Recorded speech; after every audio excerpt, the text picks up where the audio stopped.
is that we talk about love and compassion, we talk about more empathy, but that's not going to get us there. Even a strong component like I am and Gilbert are, and I'm sure you are, of prayer alone is not going to get us there. We have to take action. It is time now to decide what those action steps look like.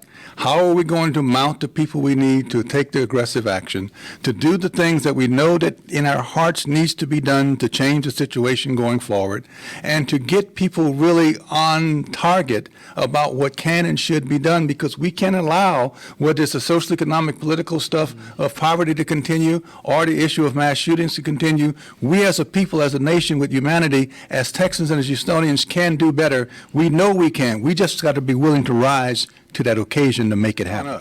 This is on us as human beings, as citizens, as constituents, congregants, whatever you want to call us. We are in this us and them world and mentality. Because we are in this us and them mentality, we really don't care about other human beings who do not look like us. I'm tired of the platitudes. I'm tired of the words. I've said this before. I'm tired of people telling you care and that you love. Use words only as necessary. It's time for action and behaviors. You don't have to give the speeches anymore. You don't have to talk about your empathy and your caring and your compassion and we're sorry and how terrible this is. That's not going to move the needle. What we need is decisive action to realize that we can take care of this problem. We can pass meaningful legislation, we can pass meaningful rules, laws, and legislation, but we also can get to the point that you're getting to. Every congregation, church, parish, temple, synagogue, and mosque, Friday, Saturday, Sunday worship, should be having this kind of conversation. What is the moral, ethical implications of not doing and taking care of our children? We are on the hook as people who call ourselves believers, whatever that belief is, all right?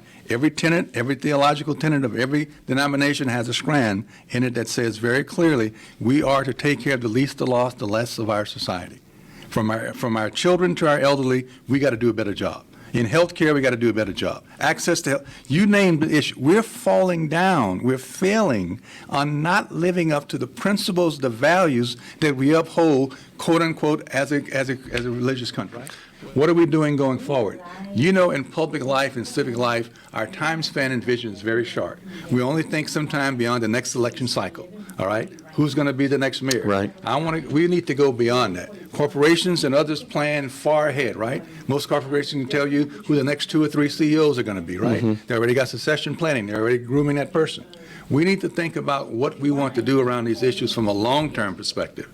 Start laying the predicate and foundation and groundwork now, investing with those people and developing relationships if we don't have them, with those that we need to accomplish things. From the business community to the corporate communities to the nonprofit to the philanthropy community, everybody has a role to play. The citizens have a role to play. The person sitting in the pews on Friday, Saturday, Sunday have a role to play. We need to engage this community to have that vision of what do we want to be and become toward the goal of the beloved community in 2036.